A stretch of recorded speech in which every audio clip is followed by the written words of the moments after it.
और इस बीच एक सबसे बड़ी खबर आप तक पहुंचा दे, राधिका खेड़ा ने पार्टी से इस्तीफा दे दिया है। ये इस वक्त की सबसे बड़ी खबर निकलकर सामने आ रही है। राधिका खेड़ा ने कांग्रेस से इस्तीफा दे दिया है। मल्लिकार्जुन खड़गे को उन्होंने इस्तीफा भेज दिया है। सुशील आनंद शुक्ला से विवाद के बाद उन्होंने इस्तीफा दिया है। राजीव भवन में सुशील आनंद शुक्ला से उनका विवाद हुआ था, जिसके बाद लगातार ये मामला तूल पकड़ता जा रहा था। और आज देखिए इस वक्त की सबसे बड़ी खबर आप तक पहुंचा रहा है, राधिका खेड़ा ने पार्टी से इस्तीफा दे दिया। राधिका खेड़ा ने कांग्रेस से इस्तीफा दे दिया। ये इस वक्त की सबसे बड़ी खबर निकलकर सामने आ रही है। मल्लिकार्जुन खड़गे को उन्होंने इस्तीफा भेजा है। सुशील आनंद शुक्ला से उनका विवाद हुआ था कांग्रेस भवन में, जिसके बाद अब उन्होंने इस्तीफा दे दिया है। सुशील आनंद शुक्ला से विवाद के बाद लगातार इस मामले को लेकर राजनीति भी गर्म थी, लगातार बयानबाजी हो रहे थे। और इस पूरे घटनाक्रम को लेकर राधिका खेड़ा ने कई ट्वीट भी उन्होंने किए, एक्स पर अपना दर्द उन्होंने बयां किया। और यह भी उन्होंने कहा था कि वो पार्टी छोड़ देंगे। ये जो वीडियो सामने आया था उसमें साफ ये कहा था कि वो पार्टी छोड़ देंगे। और इस वक्त की सबसे बड़ी खबर है कि मल्लिकार्जुन खड़गे को उन्होंने इस्तीफा भेज दिया है। ये बड़ी खबर है, राधिका खेड़ा ने कांग्रेस पार्टी से इस्तीफा दे दिया है। ये बड़ी खबर निकलकर सामने आ रही है इस वक्त की। मल्लिकार्जुन खड़गे को उन्होंने अपना इस्तीफा भेज दिया है। पूरा मामला मैं आपको बता दें कि कांग्रेस भवन में सुशील आनंद शुक्ला से उनका विवाद हुआ था, जिसके बाद उन्होंने एक्स पर पोस्ट किया था। कई आरोप उन्होंने लगाए थे। लगातार वो स्लोगन जो कांग्रेस पार्टी का है कि लड़की हूं, लड़ सकती हूं, लड़ रही हूं, ये उन्होंने कहा। और देखिए इस वक्त की सबसे बड़ी खबर ये जो निकलकर सामने आ रही कि राधिका खेड़ा ने कांग्रेस पार्टी से इस्तीफा दे दिया है। तो सुशील आनंद शुक्ला से उनका विवाद हुआ, जिसके बाद यह मामला लगातार सुर्खियों में रहा।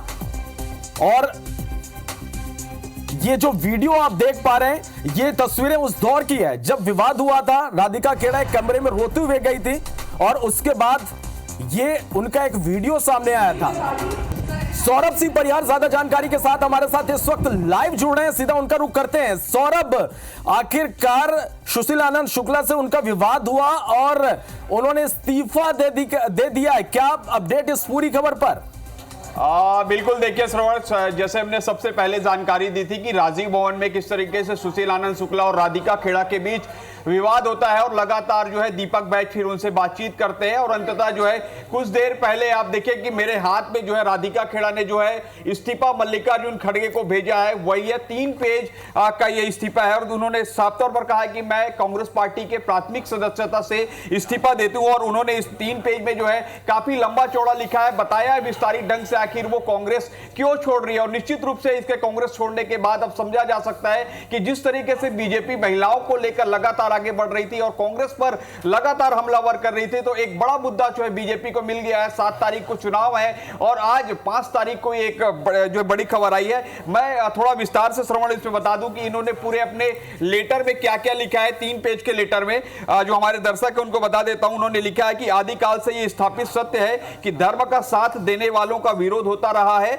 हिरण्यकश्यप से लेकर रावण और कंस तक का इसका उदाहरण है। उन्होंने कहा है कि वर्तमान में प्रभु श्री राम का नाम लेने वालों का लोग कुछ इसी तरह विरोध कर रहे हैं। तो आप समझ सकते हैं कि जिस तरीके से इससे पहले भी गौरव वल्लभ और तमाम बड़े नेताओं ने जो कांग्रेस छोड़ा है, तो कहा था कि जो कांग्रेस जो है वो सनातन विरोधी है। तो ये जो राधिका खेड़ा उन्होंने भी अपने पत्र में इसका जिक्र किया है। फिर उन्होंने आगे लिखा है कि हर हिंदू के लिए प्रभु श्री राम की जन्मस्थली पवित्रता के साथ बहुत मायने रखती है। रामलला के दर्शन के मात्र से जहां हर हिंदू जो अपना जीवन सफल मानता है, वहीं कुछ लोग इसका विरोध कर रहे हैं। सीधे तौर पर कांग्रेस का विरोध आप देखिए कि उन्होंने पूरे मामला मालूम है कि अयोध्या में राम मंदिर का जो निमंत्रण आया था उसको कांग्रेस ने ठुकरा दिया है। राधिका खेड़ा भी उसी मामले को कह रही है। उन्होंने लिखा आगे कि मैंने जिस पार्टी को अपने 22 साल से ज्यादा समय दिए, जहां मैं एनएसवाई से लेकर एआईसीसी के मीडिया विभाग में पूरी ईमानदारी से काम किया, आज वहां ऐसे ही तीव्र विरोध का सामना मुझे करना पड़ रहा है। ये जो है राधिका खेड़ा कह रही है। आगे लिख रही क्योंकि मैं अयोध्या में रामलला दर्शन को खुद को रोक नहीं पाई। और ये उन्होंने लिखा कि मेरे इस पुनीत कार्य की विरोध इस स्तर तक पहुंच गया कि मेरे साथ छत्तीसगढ़ प्रदेश कांग्रेस कार्यालय में हुए मुझे न्याय देने से इंकार किया गया। आप देखिए, उन्होंने साफ तौर पर कह दिया है कि न्याय मुझे नहीं मिल पा रहा है कांग्रेस में। आपको याद होगा कि दीपक बैज ने कहा था कि हम जो है न्याय दिलाएंगे। पवन खेड़ा आया था, पवन खेड़ा ने स्पष्ट तौर पर बोला था कि हम न्याय दिलाएंगे, लेकिन मुझे न्याय नहीं मिल रहा, ये स्पष्ट तौर पर कहा है। आगे की लाइन मैं सुनाता हूं, इसमें कह रही है जो राधिका खेड़ा अपने पत्र में कि मैंने हमेशा ही दूसरों के न्याय के लिए हर मन से लड़ाई लड़ी है, किंतु जब स्वयं के न्याय की बात आई तो पार्टी में मैंने स्वयं को हारा हुआ पाया। ये तमाम कांग्रेस नेताओं के वही बयान है जिन्होंने अब तक कांग्रेस पार्टी छोड़ी है। कई बड़े नेताओं ने जो इसी तरीके के बयान दिए कि हम जब अपनी न्याय की बात करते हैं तो न्याय हमारी पार्टी में नहीं मिलती। तमाम कांग्रेस के बड़े नेता चुप रहते हैं। उन्होंने आगे लाइन में लिखा कि प्रभु श्री राम की भक्ति और एक महिला होने के नाते मैं बेहद आहत हूं। बार बार पार्टी के समस्त शीर्ष नेताओं को अवगत कराने के बाद भी मुझे न्याय नहीं मिला और इसे आहत होकर मैंने आज यह कदम उठाया है। और उन्होंने लास्ट पेज में जो 2 लाइन और लिखा है और उसमें लिखा कि आज अत्यंत पीड़ा के साथ पार्टी की प्राथमिक सदस्यता त्याग पत्र दे रही हूं और अपने सभी पदों से मैं इस्तीफा दे रही हूं। इससे पहले बता दें कि एआईसीसी जो मीडिया कोऑर्डिनेटर है छत्तीसगढ़ से, उससे उन्होंने इस्तीफा दे दिया और प्रियंका गांधी पर भी उन्होंने अपने पत्र के माध्यम से एक निशाना साधा है। जो प्रियंका गांधी उत्तर प्रदेश के चुनाव में एक नारा दिए थे कि मैं लड़की हूं, लड़ सकती हूं, तो इसमें उन्होंने लिखा है कि हां मैं लड़की हूं और लड़ सकती हूं और वही मैं सब कर रही हूं। तो आप देखिए कि कांग्रेस ने नारा बनाया था, उस कांग्रेस के नारे का जो जवाब या जो है उसके उदाहरण स्वरूप जो है उनके ही नेता लड़ रहे हैं, उनके ही जो एक बड़ी प्रवक्ता रही हैं वो लड़ रही है। और उन्होंने कहा है कि अपने व देशवासियों के न्याय के लिए मैं निरंतर लड़ाई लड़ती रहूंगी। तो आप समझ सकते हैं कि 3 पेज में राधिका खेड़ा ने किस तरीके से तमाम बड़े नेताओं को जो कांग्रेस के नेता है उन पर हमलावर बोल दिया है। अब सीधी बात यह है कि क्या राधिका खेड़ा के बाद एक वीडियो भी है, लगभग 5 मिनट का वीडियो है, जिस दिन विवाद हुआ था राजीव भवन में, तब सुशील आनंद शुक्ला, नितिन भंसाली और सुरेंद्र वर्मा ये भी 2 लोग बैठे थे और जो सामने में राधिका खेड़ा बैठी थी। और ये खबर आई है कि राधिका खेड़ा ने एक वीडियो भी बनाया है और उस वीडियो में सुशील आनंद शुक्ला से बदतमीजी, जो सुशील आनंद शुक्ला बदतमीजी कर रहे हैं वो भी सामने है। तो हो सकता है कि जब वीडियो आए तो और जो है इस तरीके के कांग्रेस को एक बड़ा झटका लगे। लेकिन अभी की फिलहाल बड़ी खबर यही कि राधिका खेड़ा ने प्राथमिक सदस्यता से इस्तीफा दे दिया और आने वाले चुनाव है, अभी तो तीसरे फेज का चुनाव 7 को है, फिर आने वाले इस पूरे महीने में 4 फेज में और चुनाव होना है। तो आप समझ सकते हैं कि किस तरीके से बीजेपी इस पूरे मुद्दे को भुनाने जा रही है। बिल्कुल सौरभ, वही हम समझना चाहेंगे कि 7 मई को 7 सीटों पर छत्तीसगढ़ में चुनाव होना है और कांग्रेस पार्टी अंतरकलह से जूझ रही है। इस बीच राधिका खेड़ा का इस तरह से इस्तीफा देना पार्टी के लिए कितना नुकसानदायक हो सकता है? क्या इफेक्ट पड़ेगा पार्टी पर इसका? बिल्कुल देखिए, ये नुकसान ही है कांग्रेस पार्टी को, जबरदस्त नुकसान है। बीच चुनाव में आप देखिए जिसको मीडिया कोऑर्डिनेटर बनाकर भेजा जाता है एआईसीसी की ओर से, वो जो है महिला वो हाथ अपने आप को पाती है। कांग्रेस के तमाम नेता बड़े बड़े बात करते हैं कि जो है महिलाओं को जो है हम न्याय दिलाएंगे, लेकिन आप देखिए कि उसी की एक बड़ी प्रवक्ता जो अभी तक आप जो तमाम मीडिया चैनल में देखे होंगे कि किस तरीके से वो लगातार अपने जो कांग्रेस के विचारधारा है, कांग्रेस की बात है, उनको बड़ी प्रमुखता से रखते थे। इससे पहले कि और कई बड़े नेता है, आपको याद बता दें कि 2018 में राधिका खेड़ा और जयवीर शेरगिल जो है विधानसभा चुनाव के दौरान आए थे और जयवीर शेरगिल जो है कुछ साल पहले ही बीजेपी ज्वाइन कर ली थी। और यह भी बात कही जा रही थी कि राधिका, जब यह विवाद हुआ तो दोनों के बाद जो सामने आ रहे थे कि राधिका खेड़ा भी बीजेपी जा सकती है, कांग्रेस पार्टी छोड़ सकती है। अब देखना होगा कि राधिका खेड़ा क्या बीजेपी में जाती है या जो है अपनी लड़ाई जो सोशल मीडिया या तमाम जो मीडिया के माध्यम से उसमें वो पोस्ट करते रहेंगी। क्योंकि सबसे बड़ी चीज है कि वो जो है पिछले 1.5 से 2 साल लगातार यहां से आती जाती रही है। छत्तीसगढ़ प्रदेश कांग्रेस के तमाम बड़े नेताओं से उनका संपर्क रहा है। भूपेश बघेल जब मुख्यमंत्री थे तब जो है उनका मुख्यमंत्री निवास जो है बहुत सरलता से आना जाना था। भूपेश बघेल से सीधी उनकी बातचीत होती थी और उन्होंने यह भी बताया कि जिस दिन विवाद हुआ था उस विवाद के दिन जो है भूपेश बघेल ने भी उनको बोल दिया था कि आप जो है दिल्ली चले जाइए। तो कुल मिलाकर आप देखिए कि किस तरीके से यह मामला बिगड़ चुका है और कांग्रेस को एक बड़ा झटका लगा है। जिस तरीके से कांग्रेस बार बार कहती है कि हम महिलाओं के लिए काम करते हैं, महिलाओं की पार्टी में जो कांग्रेस में महिलाओं का सम्मान होता है, लेकिन अब देखिए कि महिलाएं जो है दूर जाते जा रही है कांग्रेस से। और सबसे जो प्रमुख चीज श्रवण आप यहां पर ये देखिए कि कांग्रेस ने अपने मैनिफेस्टो में जो है महिलाओं के लिए भी बात कही है कि महिलाओं के लिए हम क्या करेंगे, महिलाओं के लिए जो 1 लाख रुपए आप सालाना देने की बात कही है। लेकिन इस तरीके के अगर नेताओं पर ही जो महिला नेता ही दुखी हो तो समझा जा सकता है कि किस तरीके से यहां पर शोषित हो रही है। जैसे ही उन्होंने साफ तौर पर कहा है कि सनातन धर्म का अपमान किया है कांग्रेस ने, और इसलिए मैं भी अपने आप को जो है दुखी महसूस करती हूं। और अयोध्या भी जाने की बात राधिका खेड़ा ने कही, तो आप समझिए कि किस तरीके से यहां पर तमाम जो कांग्रेस के नेता चलिए सौरभ, हम आपसे लगातार इस पर बात करेंगे, चर्चा करेंगे और जानेंगे कि पार्टी पर क्या इफेक्ट इसका आने वाले दिनों में हो सकता है। और हमारे साथ बीजेपी प्रवक्ता अमित साहू जी इस वक्त फोन लाइन पर जुड़ गए। अमित जी, जिस तरह से कांग्रेस पार्टी के भीतर पिछले कुछ दिनों से लगातार अंतरकलह की खबरें आ रही थी और इस वक्त यह खबर है कि राधिका खेड़ा ने पार्टी से इस्तीफा दे दिया, आप लोग लगातार इस मामले पर कांग्रेस पार्टी को घेर रहे थे, अभी क्या प्रतिक्रिया आपकी इस पूरे खबर को लेकर, इस पूरे घटनाक्रम को लेकर? देखिए, एक तरफ कांग्रेस की एक नेत्री है जो कहती है, नारे देती है, मैं लड़की हूं, मैं लड़ सकती हूं, और दूसरी तरफ इनके ही पार्टी में उन लड़कियों का, उन महिला कार्यकर्ताओं का अपमान, दोहन, शोषण होता था। कई महिलाएं तो चुप रहती थी, कई लड़कियां तो चुप रहती थी, मगर क्या है, कुछ होती है कि जिनके अंदर वास्तविक में कि मैं महिला हूं, मैं लड़की हूं, मैं लड़ सकती हूं, ये कहने का साहस अगर कोई है तो राधिका खेड़ा में है।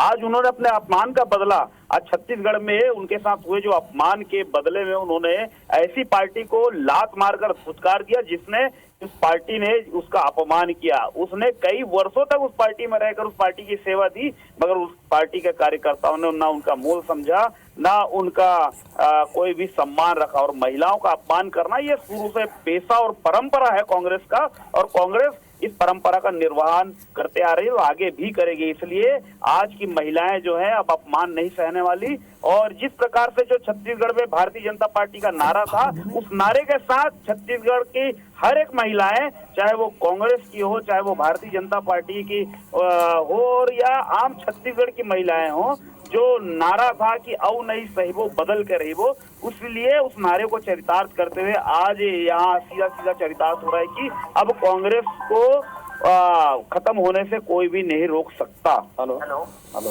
चलिए अब अमित जी, अब हमारे साथ बने रहेगा। और इस बीच हमारे साथ कांग्रेस से सुरेंद्र जी भी हमारे साथ इस वक्त फोन लाइन पर जुड़ गए हैं। सुरेंद्र जी, लगातार ये विवाद चल रहा था कांग्रेस पार्टी के भीतर, अंतरकलह लगातार सुर्खियों में था ये पूरा मामला, आखिर ऐसी क्या वजह रह गई कि राधिका खेड़ा को पार्टी ही छोड़ना पड़ गया? देखिए, राधिका जी का ट्वीट के माध्यम से जो जानकारी आ रही है वो कांग्रेस पार्टी में नहीं है। और जहां तक विवादों की बात है, विवाद जैसी कोई स्थिति नहीं थी। जिस प्रकार से ये अब साफ लग रहा है कि एक बहाने की तलाश थी। संगठन के भीतर सामान्य बातचीत को जिस प्रकार से तूल दिया गया, जिस प्रकार से विवाद बताया गया, वो केवल एक बहाना था पार्टी छोड़ने का, और इसमें कहीं कोई सत्यता नहीं थी, कोई अपशब्द जैसी कोई बात थी ही नहीं। और जो उनके पत्र में मैंने देखा कि जो जिन शब्दों का उपयोग किया गया है, निश्चित तौर पर ये एक षड्यंत्र है, छोड़ने का बहाना था। और ये भारतीय जनता पार्टी के लोग किस प्रकार से महिला हित की बात करते हैं, जो प्रज्वल रमन्ना इनके सहयोगी सांसद हैं, उनको भगाया किसने? हजारों बहनों के साथ महिलाओं का। सुरेंद्र जी, बीजेपी जो आरोप लगा रही है उस पर भी हम बात करेंगे, क्योंकि बीजेपी को मौका मिला है, जो कुछ भी विवाद कांग्रेस पार्टी के भीतर हुआ उसके बाद बीजेपी हमलावर हुई है। सुरेंद्र जी, ये जानना चाहेंगे कि क्या पार्टी के आला कमान तक ये बात पहुंची और इस मामले को सुलझाने की कोशिश नहीं की गई? कांग्रेस पार्टी पूरी तरह से लोकतांत्रिक पार्टी है, आपने भी देखा। महिलाओं क्या सम्मान करेंगे? अमित जी, आपके पास मैं आऊंगा और आप दोनों से हम चर्चा करेंगे, लेकिन सुरेंद्र जी, मेरा सवाल आपसे है, क्या इस मामले को पार्टी के भीतर सुलझाने की कोशिश नहीं की गई, जिसकी वजह से राधिका खेड़ा को यह फैसला लेना पड़ा? बिल्कुल कांग्रेस पार्टी, आपने भी देखा, और उन तमाम महिलाओं के अपनी बात रखने का पूरी सुनवाई हुई, 1.5 घंटे तक प्रदेश अध्यक्ष सुने। एआईसीसी के तमाम नेता उनसे चर्चा किए, उसके बाद अपमान क्यों किए? सबसे पहले ये बताइए, कांग्रेस पार्टी में महिलाओं का सम्मान है, प्रत्येक नेता कार्यकर्ता का सम्मान है, राधिका खेड़ा का महिलाओं का सम्मान नहीं है, लेकिन यदि कोई षड्यंत्र के चलते सिर्फ दोहन शोषण करने के लिए महिलाओं को रखा जाता है, अपमान करने के लिए रखा अमित जी और सुरेंद्र जी, आप दोनों को पूरा समय दिया जाएगा अपनी अपनी बात रखने के लिए, लेकिन अभी फिलहाल सुरेंद्र जी से मेरा सवाल है। सुरेंद्र जी, क्या राधिका खेड़ा के इस पूरे मामले को पार्टी के भीतर सुलझाने की कोशिश नहीं हो पाई या पार्टी नाकाम रही, जिसकी वजह से राधिका खेड़ा को अंततः इस्तीफा देना पड़ा? मैं एक चीज स्पष्ट कर दूं, कांग्रेस में हर नेता हर कार्यकर्ता की पूरी सुनवाई है। आप भी देख रहे हैं पूरे घटनाक्रम को। एआईसीसी के बड़े बड़े नेताओं से लेकर प्रदेश अध्यक्ष दीपक बैज जी ने कल 1.5 घंटा बातचीत की, पहले अवसर उन्हीं को दिया गया। लेकिन जिस प्रकार से आरोप लगा के इस प्रकार से जो बातें आ रही है, वो निश्चित तौर पर अगर कोई कार्यकर्ता ना, चलिए इस पर हम चर्चा जारी रखेंगे। और इस बीच हमारे साथ डिप्टी सीएम विजय शर्मा जी हमारे साथ फोन लाइन पर जुड़ गए हैं। विजय जी, जिस तरह से कांग्रेस पार्टी के भीतर पिछले कुछ दिनों से अंतरकलह की खबरें निकलकर सामने आती, राधिका खेड़ा के साथ जो कुछ भी हुआ उस पर भी लगातार विवाद हो रहे थे, वार पलटवार हो रहे थे, और अब खबर यह है कि राधिका खेड़ा ने पार्टी से इस्तीफा दे दिया। आपकी प्रतिक्रिया इस पर? पार्टी से इस्तीफा दे दिया है उन्होंने, ऐसा मैंने भी सुना है जी। मैंने कोई बड़ा ही दर्द हुआ है इस पर आदमी इतना बड़ा निर्णय लेता है, और दर्द हुआ वो एक व्यक्ति के बीच का विषय हो सकता है। अगर बार बार गुहार लगाने पर भी पूरी पार्टी ध्यान नहीं देती है तो ये निसंदेह चिंता का विषय है। ऐसे में ही आदमी को इस तरह का कदम उठाना पड़ता है। मैं सोचता हूं कि पार्टी में भी कोई सुनवाई नहीं हुई और उनके दर्द के हिसाब से, उनकी पीड़ा के हिसाब से, उनको अपमान जो महसूस हुआ उसके हिसाब से कुछ भी नहीं की गई, कोई बातें नहीं की गई यहाँ पे। जबकि दीपक बैज जी स्वयं इसके जांचकर्ता अधिकारी थे वहां पर। जो भी है, अगर शासन प्रशासन के पास ये विषय आता है तो हम जरूर उस पर कार्यवाही। वहाँ जाने का विरोध इस कदर मुझे सहना पड़ेगा, मैंने अपने जीवन में कभी नहीं सोचा था। मेरे साथ छत्तीसगढ़ प्रदेश कांग्रेस कार्यालय में अभद्रता हुई, मुझे वहाँ पे धक्का मुक्की करी गई, कमरे में बंद कर दिया गया, लेकिन मेरे साथ न्याय नहीं हुआ। मैं चीख चीख कर गुहार करती रही, छोटे से लेकर सबसे बड़े शीर्ष नेतृत्व तक गुहार करती रही, लेकिन मुझे न्याय नहीं मिला। और सिर्फ इसलिए नहीं मिला क्योंकि मैं राम मंदिर होकर आई, मैं राम लल्ला के दर्शन कर कर आई, और मैं अपने आप को इस बात से रोक नहीं पाई। जिस दिन से 25 अप्रैल को मैं राम लल्ला के दर्शन करते आई हूँ, मुझे निरंतर विरोध का सामना करना पड़ रहा है पार्टी से, और वो विरोध अब मुझे न्याय के हक से दूर कर देगा और मुझे न्याय नहीं दिया जाएगा। ऐसा होगा, प्रभु श्री राम के दर्शन करने के लिए इस तरीके के मेरे साथ व्यवहार और बर्ताव किया जाएगा, मैंने नहीं सोचा था। 22 साल मैंने इस पार्टी में रहकर सेवा करने का काम किया है। NSUI से लेकर AICC मीडिया नेशनल कोऑर्डिनेटर प्रवक्ता होने के नाते मैंने कार्य किए हैं और पूरी निष्ठा से और काम किया है। लेकिन आज जब मुझे न्याय की ज़रूरत थी तो पार्टी चुप थी और मुझे कह दिया गया कि चुप रहो और कोई तुम्हें न्याय नहीं मिलेगा। तो बहुत दुख के साथ, बहुत पीड़ा के साथ आज मुझे अपने पार्टी पद से, प्राथमिक सदस्यता से मैंने इस्तीफा दिया है। लेकिन मुझे पूरा यकीन है कि राम लल्ला मुझे न्याय ज़रूर देंगे। मैंने ज्वाइनिंग को लेकर भी विचार जी बिल्कुल नहीं, ऐसा नहीं है। मैं अभी सिर्फ न्याय की लड़ाई लड़ रही हूँ और मेरी लड़ाई कायम रहेगी। लड़की हूँ, लड़ रही हूँ और अंत तक न्याय के लिए लड़ती रहूँगी। और मुझे राम लल्ला में पूरा विश्वास है कि जिनके यहाँ मैं दर्शन करके आई हूँ और उसके बाद मेरे साथ जो ऐसी चीज़ हुई है वो ही मेरा साथ दे के मुझे न्याय दिलवाएंगे। मिशन को लेकर आपने कहा, कल लवली जी ने भी बीजेपी ज्वाइन की। उन्होंने बड़े आरोप पहले लगाए थे गंभीर कि उनकी पार्टी में उनकी नहीं सुनी गई है, टिकट बंटवारा हुआ वो नहीं सुना गया है। लगता है और भी कुछ कमियां हैं पार्टी में। देखिए, मैं इतना जानती हूँ कि पार्टी जैसा कहती रही मैं वैसा करती रही। मैंने कभी भी पार्टी लाइन क्रॉस नहीं करी। पूरी निष्ठा से, पूरी ईमानदारी से मैंने काम किया है। अभी भी मैं पिछले 1 महीने से छत्तीसगढ़ में थी। लेकिन जब हम दिन रात इस पार्टी के लिए काम करते हैं, न्याय की लड़ाई लड़ते हैं, और जब हमारे साथ ऐसी घटना होती है जैसा मेरे साथ हुआ, मैं चीखती चिल्लाती जो हमारा मंदिर है वहाँ से भागी और फिर भी न्याय नहीं मिला और सब ने मुझे चुप करने को कह दिया गया, सिर्फ इसीलिए क्योंकि मैं प्रभु श्री राम के दर्शन करके आई हूँ। सिर्फ इसीलिए क्योंकि मैं एक हिंदू हूँ, एक सनातन धर्म को फॉलो करने वाली हूँ, हिंदू धर्म को, राम लल्ला के पूजा उपासना करने वाली हूँ। तो इसीलिए मुझे न्याय ना देना। तो ये पार्टी कहाँ जा रही है, क्या कर रही है? आपकी लड़ाई राम लल्ला से है कि आपकी लड़ाई किसी पॉलिटिकल पार्टी से है। इस पार्टी को तय करना होगा और बाकी चीज़ें तो हम जानते ही हैं किस तरीके से क्या इस पार्टी में हो रहा है, पर लगातार ऐसी चीज़ों पे जाके खिलाफत करना। और मुद्दा ये नहीं है कि चुनाव है क्या है, मुद्दा ये है कि प्रभु श्री राम जो सबके आराध्य है, पूरा देश पूरे विश्व में खुशी है राम मंदिर की, लेकिन उसकी वजह से कि जो राम जी की उपासना करते हैं उनके साथ ऐसी अभद्रता करना और फिर न्याय ना देना, इससे बड़ा पाप नहीं हो सकता। आपके द्वारा भी आपका इस्तीफा स्वीकार कर लिया गया है? मैंने अपना इस्तीफा भेज दिया है। मैंने 6 दिन इंतज़ार किया, न्याय की गुहार करी, मुझे लगातार बोल दिया गया इंतज़ार करो, चुनाव है, रहन दो, भूल जाओ। यहाँ के साफ साफ बोल दिया गया तुम्हें न्याय नहीं मिलेगा, कुछ नहीं होगा। तो इंतज़ार करते करते अब मैं प्रभु श्री राम के चरणों में पहुँच गई हूँ। उन्हीं से न्याय की उम्मीद है और मैं जानती हूँ मर्यादा पुरुषोत्तम प्रभु श्री राम मुझे न्याय स्वयं देंगे। मैम लड़ेंगे, लेकिन उन्होंने रायबरेली से चुनाव लड़ने का फैसला किया। इसमें कुछ निराशा आप लोगों को भी थी, क्योंकि कहीं ना कहीं शीर्ष नेतृत्व भी जब ऐसे झुककर सामने आता है तो? देखिए, मैं अभी इसी बात पे कायम रहना चाहूँगी क्योंकि एक बहुत ही संवेदनशील मुद्दा है और मैं बहुत परेशान हूँ, बहुत दुखी हूँ, बहुत ही अंदर से। और मेरे को इस बात को बोलने में और बहुत पीड़ा से इस समय गुजर रही हूँ क्योंकि एक बहुत भारी मन से मैं इस्तीफ़ा दे रही हूँ। आज 22 साल मैंने जहाँ दिए हैं, जिस विचारधारा के लिए मैं लगातार लड़ी हूँ, न्याय के लिए और लोगों की न्याय के लिए बात करती हूँ। हमारी पार्टी बात करती है महिला न्याय के लिए, किसान न्याय के लिए, युवा न्याय के लिए, श्रमिक न्याय के लिए।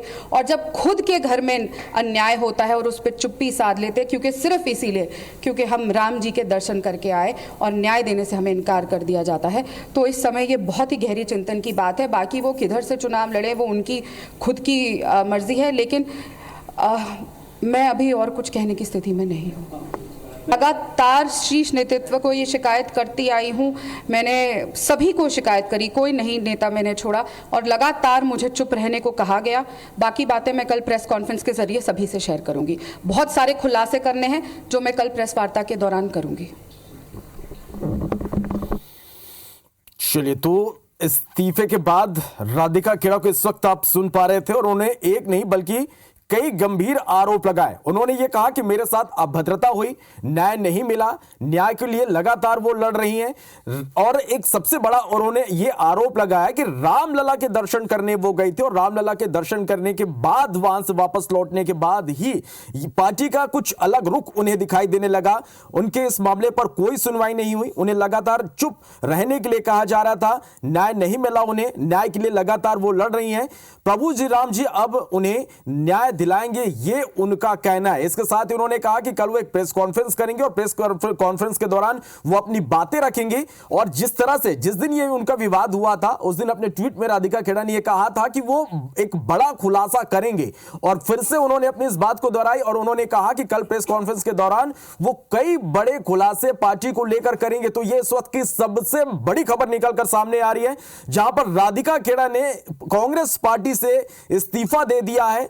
सुशील आनंद शुक्ला से उनका रायपुर के कांग्रेस भवन में उनके साथ अभद्रता हुई थी, लगातार ये मामला सुर्खियों में था और अभी उन्होंने अपनी बात उन्होंने रखी राधिका खेड़ा ने और उन्होंने ये कहा कि मेरे साथ अभद्रता हुई है, उन्हें न्याय नहीं मिला, न्याय के लिए वो लगातार लड़ रही हैं, उन्हें चुप रहने को कहा जा रहा।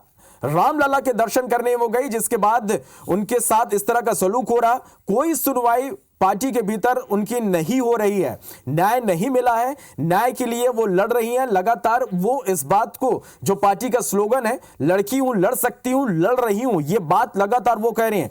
अब उन्होंने ये भी कहा कि जो पार्टी महिलाओं की बात करती है, लोगों के हक की बात करती है, उस पार्टी के भीतर ये सब कुछ चल रहा है। मैंने अपना इस्तीफा भेज दिया है। मैंने 6 दिन इंतज़ार किया, न्याय की गुहार करी, मुझे लगातार बोल दिया गया इंतज़ार करो, चुनाव है, रहन दो, भूल जाओ। यहाँ के साफ साफ बोल दिया गया तुम्हें न्याय नहीं मिलेगा, कुछ नहीं होगा। तो इंतज़ार करते करते अब मैं प्रभु श्री राम के चरणों में पहुँच गई हूँ। उन्हीं से न्याय की उम्मीद है और मैं जानती हूँ मर्यादा पुरुषोत्तम प्रभु श्री राम मुझे न्याय स्वयं देंगे।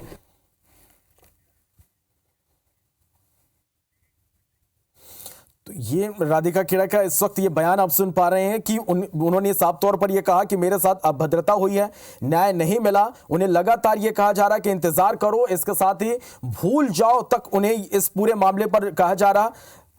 रामलला के दर्शन के बाद उन्होंने कहा कि उसके बाद से उनके साथ कुछ ठीक नहीं चल रहा।